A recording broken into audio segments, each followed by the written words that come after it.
Bonjour à toi, cher zappeur. Bienvenue dans le monde horrifique du cinéma, de la musique et des séries télé. Pour ce 14e numéro de Zapoupa, nous allons voyager au sein de la 4e dimension où un pauvre gamin à qui on a offert une poupée maléfique doit lutter pour sa survie et celle de ses proches. Je parle bien entendu du film Jeu d'enfant, Chucky.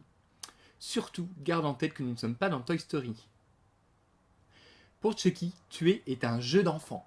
Une minute d'inattention et ça pourrait être la fin. Donc reste vigilant et ne zappe pas.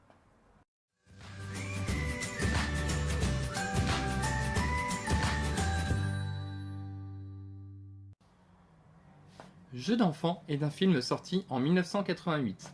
Il a été réalisé par Tom Holland. Il n'a pas fait grand chose en tant que réal après Chucky, hormis l'épisode 5 des Contes de la Crypte de la saison 1, L'amour parfait. Il a également réalisé pour la télé l'adaptation des Langoliers, une œuvre de Stephen King. Le film Jeu d'enfant arrive tardivement sur le marché du film d'horreur. En effet, en 88, Freddy, Leatherface, Jason ou encore Michael sévissent déjà sur nos grands écrans. Imposer Chucky auprès des studios sera donc compliqué du fait que le marché est bien occupé et que les histoires de poupées tueuses sont récurrentes. En effet, pour te faire une idée, en 88, Freddy en est déjà à son 4e film. La naissance de Chucky va donc naître de la rencontre de deux hommes. Le premier, c'est un producteur nommé David Kirshner. Il a produit Fievel et Le Nouveau Monde. À l'époque, il est également responsable des produits dérivés des premiers Star Wars et PDG du studio d'animation Hanna-Barbera à qui l'on doit les séries télé Lucky Luke et les Schtroumpfs. Ce dernier souhaite aller dans le registre du thriller fantastique en mettant en scène une poupée meurtrière. Pile à part numéro 1, l'idée lui est venue lorsqu'à Londres pour terminer le film d'animation Fievel, il tombe sur le roman The Dollhouse Murders de Betty Wainwright. Le roman met en scène des adolescents combattant une poupée responsable de meurtre. Ce dernier veut acheter les droits de ce roman, mais se fait couper l'herbe sous le pied. Qu'à cela ne tienne, David Kirshner veut sa poupée maléfique et il l'aura. Au même moment, un de ses plus proches collaborateurs, Don Mancini, a en main un script intitulé Blood Buddy. Aucun studio ne veut produire le script de Don Mancini. Et devine de quoi parle ce script ? D'une poupée tueuse. Pile à part numéro 2, avant de s'appeler Blood Buddy, le titre original du manuscrit était Batteries Not Included. David va donc être très intéressé par ce script qui va subir une rédaction chaotique. Très chaotique. Pile à part numéro 3, dans le script d'origine, la poupée prenait vie par la rage du gamin, mais le fait de faire d'un enfant un meurtrier, même inconsciemment, ne passait pas. Suite à la découverte de ce script, David Kirshner envoie 2 dessins de la poupée tueuse. Le studio United Artists se révélera intéressé. Bémol, le studio veut que le script soit réécrit et qu'il soit confié à un autre scénariste que Don Mancini. Pour cela, David demande à William Friedkin, l'exorciste, ou encore Irving Kershner, l'Empire contre-attaque, de réécrire le script. Les deux refusent. C'est donc Tom Holland qui est choisi. Sauf que, faute de temps, Tom quitte le projet. La mission tombe donc dans les mains de John LaFia.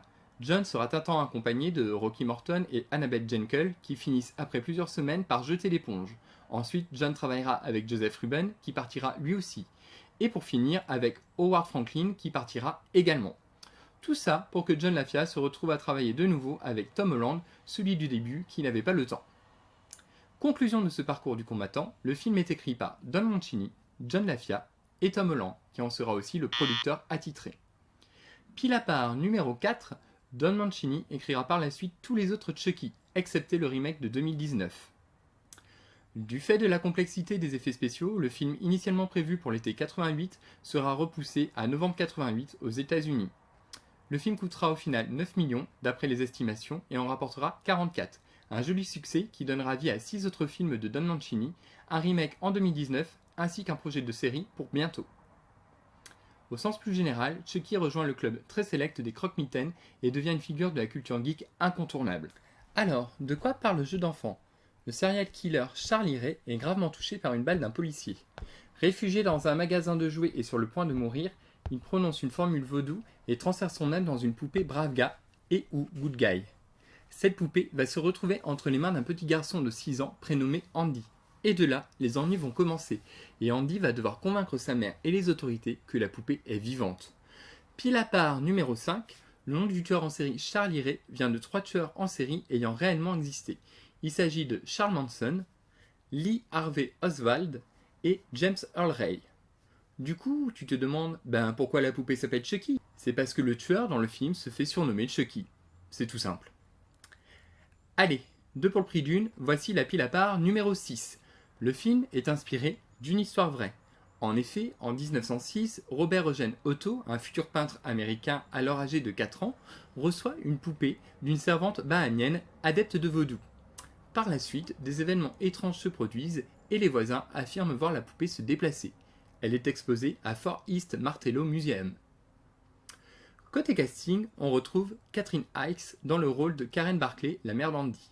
Tu as pu la voir aux côtés de Bill Murray dans Le fil du rasoir. Elle est surtout connue pour son rôle d'Annie Camden dans la série 7 à la maison. Pour son rôle dans Jeux d'enfant, elle recevra le prix de la meilleure actrice. Le détective Mike Norris, qui aidera Andy et sa mère, sera joué par Chris Sarandon.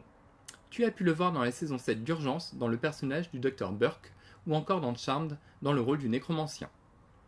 Pour le personnage d'Andy, ce sera Alex Vincent qui sera choisi parmi 70 candidats. À savoir, Alex n'était pas du tout acteur. Par la suite, il jouera essentiellement dans les suites de la franchise Chucky, la poupée de sang, La malédiction de Chucky et Le retour de Chucky.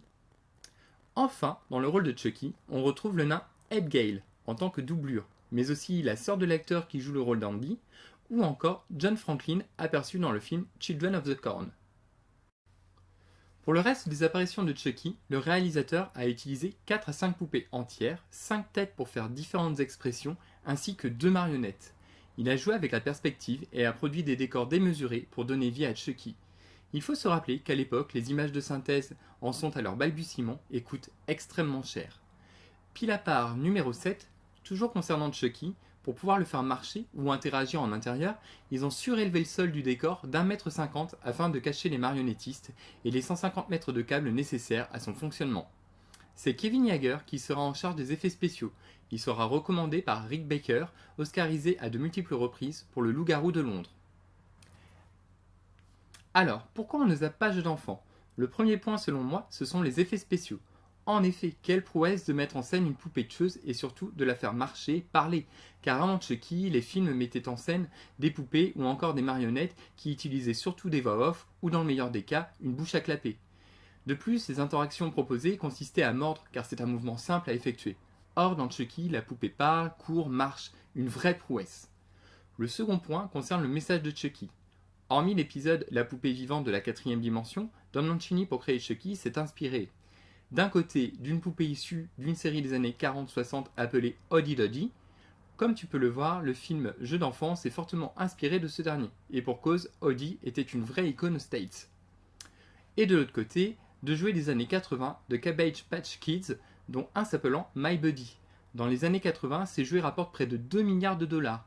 Tout le monde se ruait dessus. Don Mancini, voyant la publicité de masse ainsi que la cohue et l'hystérie collective autour de ces jouets, décide à travers Good Guys, la marque de jouets dont est issu Chucky, de se moquer du consumérisme de masse.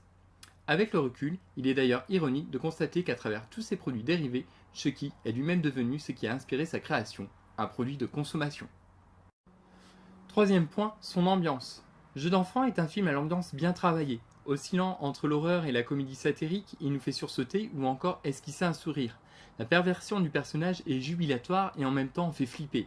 Car comment être crédible un instant en parlant d'une poupée tueuse?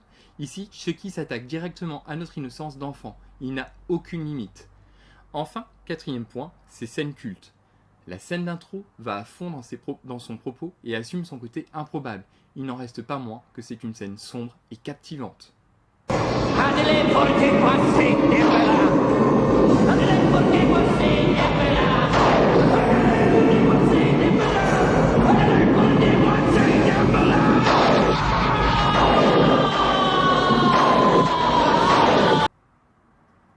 La scène où la mère découvre la vraie personnalité de Chucky est ingénieuse et drôle.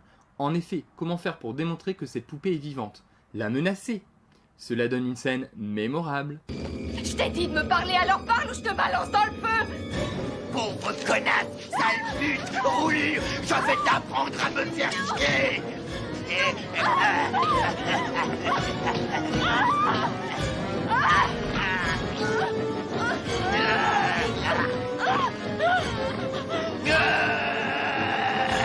La scène de la mort de John qui montre la cruauté de Chucky. De plus, tuer sa victime grâce à une poupée vaudou, c'est jubilatoire. Ton mojo personnel, mon cher professeur. Donne-moi ça. Mais oui, tu le veux complet ou jambes cassées?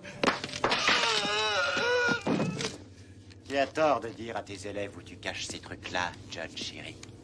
Ça attire toujours les emmerdements. La scène de combat final. Celle-ci est un hommage à la scène culte de Shining avec la hache. Toujours dans cette scène, on peut voir que Chucky a durant quelques secondes des mini-griffes au bout des doigts, hommage direct à Freddy. Un pur bonheur pour les geeks. Give me the boy and I'll let you live. Do you hear me? Give me the boy.